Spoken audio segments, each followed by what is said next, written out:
Good morning to all the students. So in the last 2-3 classes we have discussed about what is hyperthyroidism, the definition of hyperthyroidism, the causes of hyperthyroidism, etiology, clinical manifestations, diagnosis, management, everything. So we have completed with hyperthyroidism. Now we will discuss about Graves disease, क्योंकि हमने पढ़ा था Graves disease सबसे common cause होता है hyperthyroidism का. And now today we will study in detail about what is Graves disease. Graves disease, it is named after the Robert J. Graves, MD, circa 1830s में. इसीलिए इसका नाम है Graves disease. It is named after the scientist Robert J. Graves. क्या होती है? एक autoimmune disorder है, autoimmune disease है Graves disease, which is characterized by hyperthyroidism due to circulating autoantibodies. हमने बात करी थी Graves disease सबसे most common, the most significant, सबसे common, important, frequent cause है hyperthyroidism का. और ये क्या है? एक autoimmune disorder है जहाँ पे क्या होता है? B cells एंटीबॉडीज प्रोड्यूस करते हैं against several thyroid proteins. And these auto antibodies कौन कौन सी होती हैं ये? These auto antibodies include thyroid stimulating immunoglobulins जो कि बाइंड करती हैं TSH रिसेप्टर के साथ on the follicular cells and imitate TSH which results in formation of the thyroid gland, which results in growth of thyroid gland and stimulates the follicular cells to produce excess thyroid hormone. So Graves disease in short is an autoimmune disorder and the most common frequent cause of all hyperthyroidism. Continue. Graves disease along with Hashimoto's thyroiditis is classified as autoimmune thyroid disorder. Hashimoto's thyroiditis ये भी एक autoimmune disorder ही है जिसके अंदर immune system खुद की body के ही against हो जाता है. तो Hashimoto's thyroiditis में क्या होता है? It's an autoimmune disorder in which the immune system turns against its own body tissues. इसमें क्या होता है? हाशिमोटो थायराइटिस में जो इम्यून सिस्टम होता है वो अटैक करता है थायराइड ग्लैंड को, which leads to hypothyroidism. Graves disease along with Hashimoto's thyroiditis is classified as autoimmune thyroid disorder. Graves disease occurs in approximately 0.02% of the children. इतनी कम फ्रीक्वेंसी है ग्रेव्स डिजीज के होने की. 5000 बच्चों में से केवल एक को होता है. And is the most common cause of paediatric hyperthyroidism. लेकिन ग्रेव्स डिजीज सबसे कॉमन कॉज है बच्चों में होने के लिए हाइपरथायरॉयडिज्म. तो हमने बात की थी स्टार्टिंग में भी कि ग्रेव्स डिजीज सबसे कॉमन कॉज है फॉर डेवलपमेंट ऑफ हाइपरथायरॉयडिज्म, पर ये सबसे कॉमन कॉज है फॉर पीडियाट्रिक हाइपरथायरॉयडिज्म. बच्चों में सबसे कॉमनली अगर हाइपरथायरॉयडिज्म होता है तो वो ग्रेव्स डिजीज की वजह से ही होता है. Only 5% of patients with hyperthyroidism are younger than 15 years of age. सिर्फ 5% बच्चे जिनको हम पीडियाट्रिक हाइपरथायरॉयडिज्म में इंक्लूड कर रहे हैं, सिर्फ 5% पेशेंट ऐसे होते हैं जिनकी एज 15 साल से ज़्यादा होती है. उसके अलावा सब 15 साल से कम वाले होते हैं. Graves disease has a peak incidence in the 11 to 15 years of the age group. सबसे ज़्यादा जिस एज में प्रोन है जो एज ग्रुप वो है 11 to 15 years of the age. And there is a 5:1 female is to male ratio. Females में ज़्यादा होता है hyperthyroidism as compare to the males. Ratio is 5:1, so it is more frequent in the females. Many children with Graves disease have a family history of autoimmune thyroid disease. जिन बच्चों के अंदर भी Graves disease होगी या diagnose होगी उनमें definitely family history होगी ऑटोइम्यून थायराइड डिजीज की. Although rare, Graves disease has been reported between 6 weeks and 2 years of the age. और rarely कुछ केसेस में ये डायग्नोस हो जाती है या रिपोर्टेड होती है between 6 weeks to 2 years of the age in children born to mothers without a history of hyperthyroidism. ये तो हमने कहा कि सबसे ज़्यादा जिस एज ग्रुप में होता है वो होती है 11 to 15 years of the age. और सिर्फ 5% केसेज में above 15 years होता है. लेकिन कुछ रेयर केसेज में, rare of the rarest cases में ग्रेव्स डिजीज होता हमको देखने को मिलती है between 6 weeks to 2 years of the age. 6 week से 2 साल के बच्चे के अंदर the baby who is born to the mother having no history of hyperthyroidism. उस मदर में जिसमें कोई हिस्ट्री है ही नहीं, प्रायर कोई हिस्ट्री है ही नहीं हाइपरथायरॉयडिज्म की. Enlargement of the thymus, splenomegaly, lymphadenopathy, peripheral lymphocytosis and infiltration of thyroid gland. Enlargement of the thymus enlarge हो जाएगा, स्प्लीन एनलार्ज हो जाएगा, लिम्फेडेनोपैथी, लिम्फ नोड्स स्वॉलन हो जाएंगे, Then peripheral lymphocytosis and infiltration of the thyroid gland. And retroorbital tissues with lymphocytes and plasma cells are well established finding in the Graves disease. तो Graves disease में सबसे common findings कौन कौन सी आएंगी? Thymus enlarge हो जाएगा, spleen enlarge हो जाएगा, लिम्फेडेनोपैथी और एडिनोपैथी हो जाएगी, जिसमें लिम्फ नोड्स स्वोलन हो जाएंगे, एबनॉर्मल, उनकी साइज एबनॉर्मली इंक्रीज हो जाएगी, they increase abnormally in size और कंसिस्टेंसी में वो इंक्रीज हो जाएंगे. Then peripheral lymphocytosis, then infiltration of the thyroid gland. Lymphocytosis होता है increase in the lymphocyte count. Too more, कितना ज़्यादा बढ़ जाता है काउंट उसका? More than 4000 lymphocytes per microlitre. इतना ज़्यादा वो बढ़ जाता है. सबसे कॉमन हेमेटोलॉजिक एब्नॉर्मलिटी होती है लिम्फोसाइटोसिस ग्रेव्स डिजीज के अंदर. Then infiltration of thyroid gland and retroorbital tissues with lymphocytes and plasma cells, they are the most common findings in the Graves disease. तो क्या क्या हो जाएगा?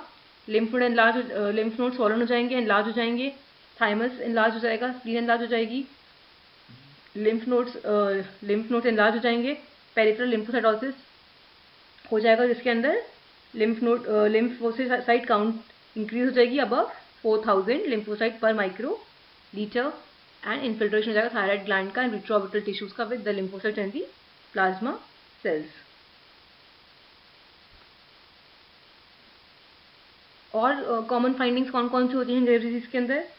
थकान हो जाएगी इसको बहुत जल्दी, पेशेंट बहुत ज़्यादा हाइपर एक्टिव रहता है. हमने ये कॉन्फ्लिक्ट्स में ही बात की थी कि पहले हाइपरथायराइडिज्म होता है, फिर हाइपोथायराइडिज्म होता है. हाइपरथायराइडिज्म में पेशेंट बहुत ज़्यादा एंशियस हो जाता है, हाइपर एक्टिव हो जाता है, क्योंकि थायराइड ग्लैंड उसका हाइपर एक्टिव रहता है, ओवर एक्टिव रहता है, इससे पेशेंट बहुत ज़्यादा हाइपर एक्टिव रहता है, बहुत वीकनेस रहती है उसके अंदर, बहुत जल्दी थक जाता है वो.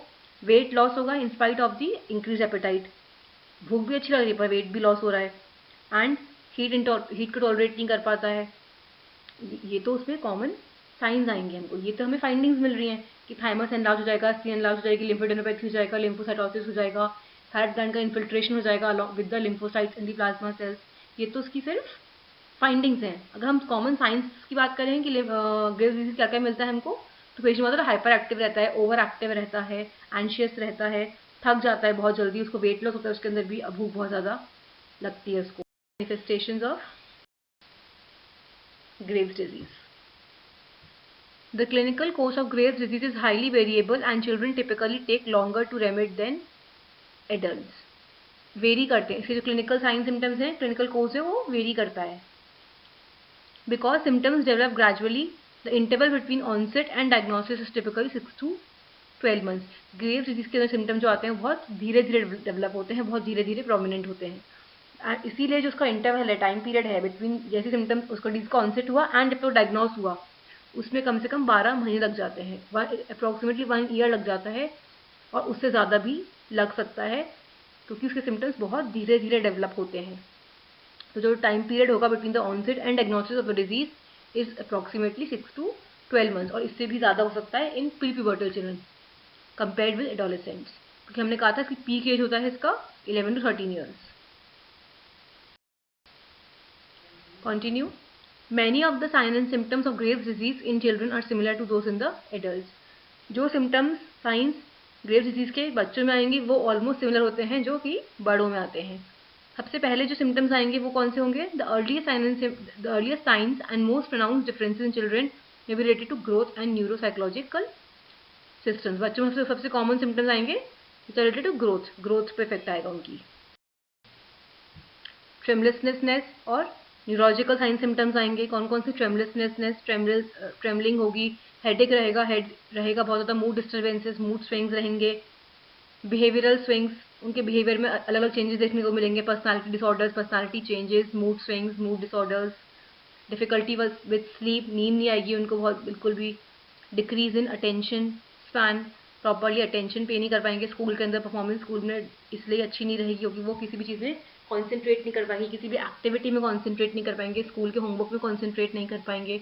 हाइपर एक्टिव रहेगा बच्चा, बहुत ज़्यादा ओवर एक्टिव रहेगा, एंशियस रहेगा, and decline in school performance, इसीलिए उसकी स्कूल परफॉर्मेंस बहुत ज़्यादा पुअर होगी.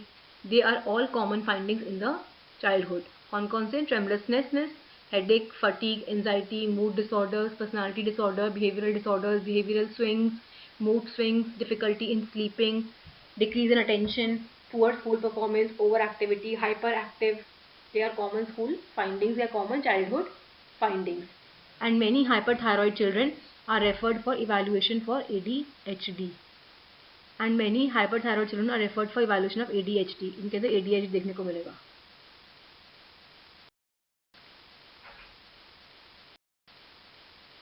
Clinical manifestation of thyrotoxicosis, constitutional होंगे, वेट लॉस रहेगा डिस्पाइट इंक्रीज एपेटाइट. हमने बात की थी कि एपेटाइट इनकी इंक्रीज रहेगी, वेट लॉस होगा, और हीट इंटॉलरेंस, हीट को बिल्कुल टॉलरेट नहीं कर पाते हैं, बहुत ज़्यादा पसीना आएगा इनके अंदर, पॉलीडिप्सिया, बहुत ज़्यादा प्यास लगती है. साइंस क्या होंगे? Weight loss. हमको दिखेगा साइन उसमें वेट लॉस हो रहा है despite of the increase appetite. Neuromuscular क्या होंगे सिम्टम्स? ट्रेमलिंग होगी, पेशेंट बहुत नर्वस रहेगा, एंशियस रहेगा, थका हुआ रहेगा, बहुत ज़्यादा वीकनेस आ जाएगी उसके अंदर, स्लीप डिस्टर्ब रहेगी and poor concentration, properly school में कॉन्सेंट्रेट नहीं कर पाएगा, पुअर स्कूल परफॉर्मेंस रहेगी, बहुत जल्दी थक जाएगा, एंशियस रहेगा, नर्वस रहेगा, ट्रेमलिंग होगी उसके हाथ पैरों में. साइंस क्या होंगे? Trembling in the extremities, hyperactive दिखेगा वो साइन है, overactive, hyperactive, hyper reflex, सारे रिफ्लेक्सेस बहुत हाइपर रहेंगे उसके. पेल्विक गर्डल मसल्स वीकनेस, वहाँ पे उसके पेल्विक गर्डल मसल्स में वीकनेस रहेगी. Severe sign and symptoms, palpitations, signs tachycardia, systolic hypertension, blood pressure बढ़ा हुआ रहेगा, systolic hypertension. Pulmonary sign and symptoms में क्या हो जाएगा? डिस्निया, डिफिकल्टी इन ब्रीदिंग रहेगी, शॉर्टनेस ऑफ ब्रेथ, थोड़ा सा चला हाफने लग जाएगा, डिफिकल्टी होगी उसको ब्रीदिंग में. टेकेपनिया, रेस्पिरेटरी रेट उसकी इंक्रीज रहेगी, जो ये मोस्ट कॉमन साइन है. जीआईटी में हाइपर डिफिकेशन हो जाएगा उसके अंदर, नौशिया, वॉमिटिंग, कुछ भी खाया पिया लगेगा नौशिया हो रहा है, वॉमिटिंग जैसा लग रहा है. देन एब्डोमिनल टेंडरनेस, बहुत पेट पूरा पूरा रहेगा उसका, उसको लगेगा कि बहुत ज़्यादा हैवीनेस लग रही है पेट के अंदर.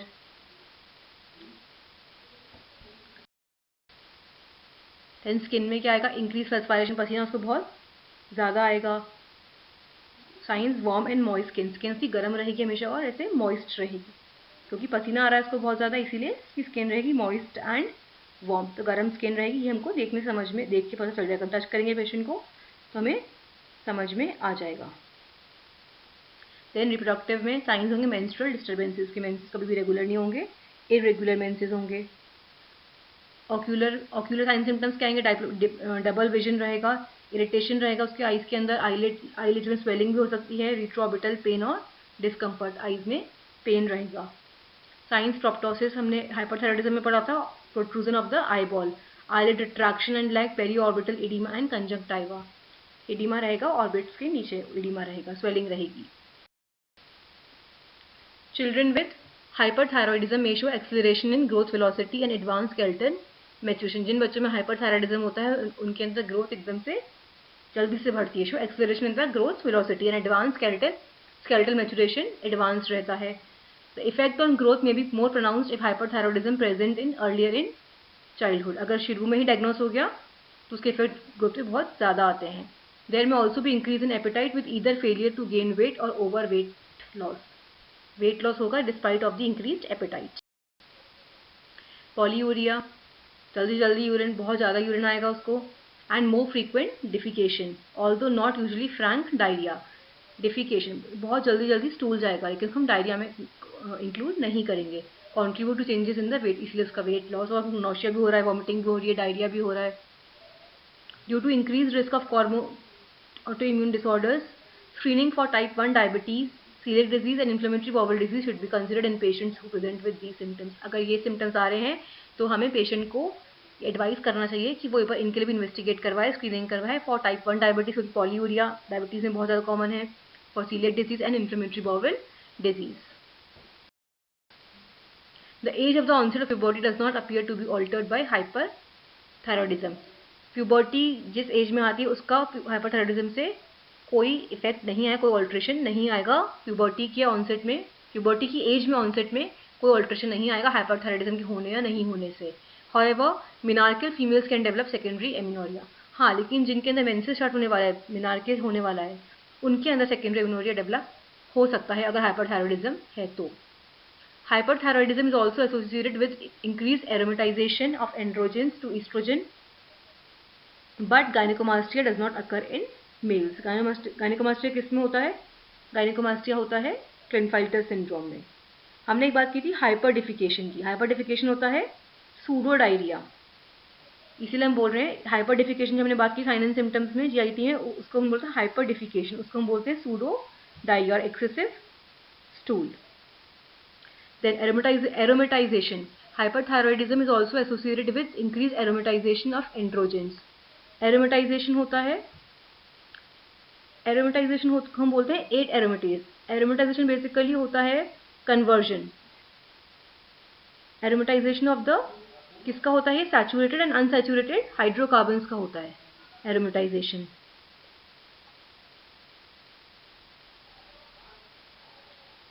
देन हाँ, और हमने क्या बात की कि हाइपरथायरॉयडिज्म का age of onset of puberty पे कोई इफेक्ट नहीं आएगा, पर अगर मिनार्कल गर्ल्स हैं या फीमेल्स हैं तो उनके अंदर सेकेंडरी इम्यूनिटी डेवलप हो जाएगा।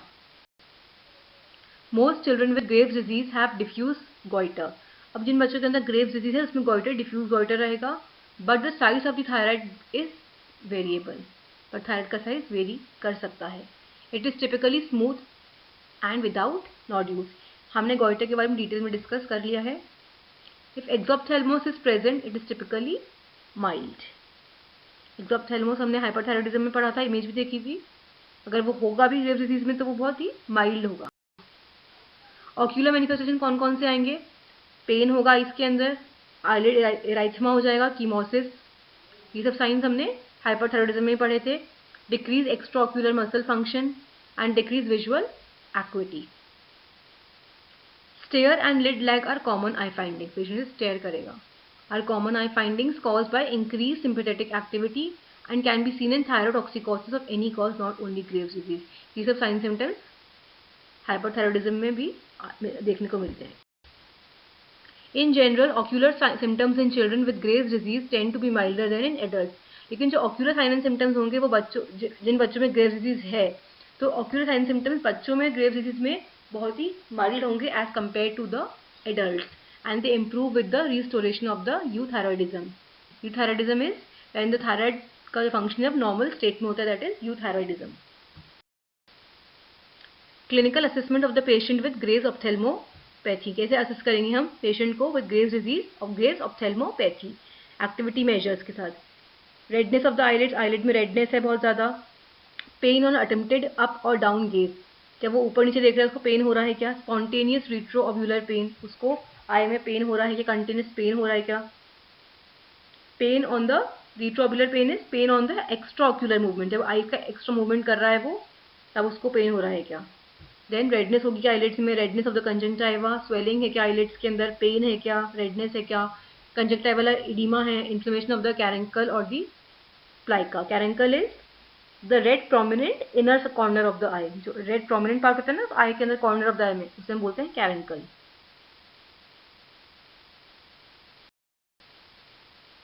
Clinical assessment of the patient with Graves ऑप्थेल्मोपैथी।